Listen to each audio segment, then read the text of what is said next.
Hi everyone, welcome to my channel. Today we are going to be reviewing some paint brushes. I had got some paint brushes from Colorsplash some time back, and these are some round paint brushes, 7 of them. So let's try these brushes out. So starting with the smallest brush, which is size 0, just try to make some pattern leaves and see how each brush is reacting. I have used watercolors to try it out, since this brush says that it's suitable for watercolor, poster color and acrylic colors. This is a set of 7 brushes. However, I don't remember the price too accurately. It should be around rupees 200 something. It's not very expensive, quite pocket friendly.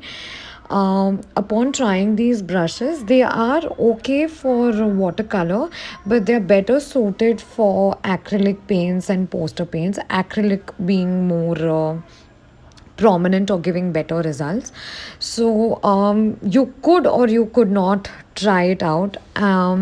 In case if you're just a beginner, then not a bad choice for brushes. Thank you for watching, and if you like this kind of content, then don't forget to subscribe, like, share and follow.